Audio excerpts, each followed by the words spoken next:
An 80-year-old billionaire is about to marry his 20-year-old girlfriend, but at the wedding ceremony, he suddenly pulls out a will. He announces that he's giving all his wealth to his girlfriend, not leaving a single cent to his family, because he thinks his relatives are all leeches, constantly sucking him dry for money. So he's giving his billions to the only one he trusts, his girlfriend, and he's signing the will in front of everyone. His daughter's face changes instantly, and she storms out. His nephew is left speechless. You could have signed this at home.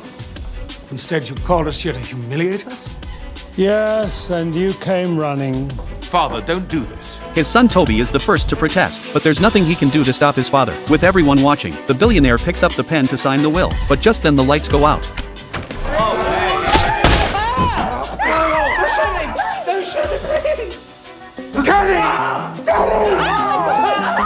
After a moment of chaos, they find the billionaire dead on the floor. A dagger is stuck in his chest. It's a family heirloom. He was going to gift it to his girlfriend. Now it's the murder weapon. Suddenly the girlfriend screams and points at the butler, because he's holding a gun, but the butler quickly denies it, saying he saw a shadowy figure, and fired instinctively. Hearing the noise, the billionaire's daughter rushes back in, shouting for someone to help him. Luckily, a detective is among the guests. He tells everyone not to touch the body, so they don't mess up the crime scene. After hearing that, everyone starts to calm down, but instead of calling the police, they rush to check if the will was signed.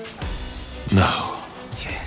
Just as they're celebrating, the detective drops a bombshell. They're all on a cruise ship right now, which means the killer has to be one of them. The detective orders the captain to lock down the ship. Everyone is told to go back to their rooms. The police will handle it once they reach shore, following orders. Everyone leaves the scene. That night, the detective and his wife discuss the case. Nick thinks Toby the son is the killer. After all, he benefits the most from his father's death. But his wife Annie totally disagrees. She says the obvious suspect is usually not the real one. They argue so much they can't sleep. But just then, a gunshot rings out, followed by a scream. They rush outside to check. When they get there, they find a crowd has gathered. The victim is none other than Toby the billionaire's son. He's holding a weapon in his hand, and it looks like suicide. A few hours later, the sun rises. The ship finally docks. The police arrive at the port right away. 2 people dead on a single cruise ship. The chief has no choice but to take this very seriously. He questions everyone one by one, trying to see who might be lying. But as expected, everyone tells the exact same story. But when the chief asks who they think the killer is, they all give the same name. Then the chief interviews the detective couple. They're both cops, but from different jurisdictions, so it's just standard procedure. And Nick and Annie are just as curious about what the chief will find. So where's your head at with this whole thing? I mean, who are your chief suspects?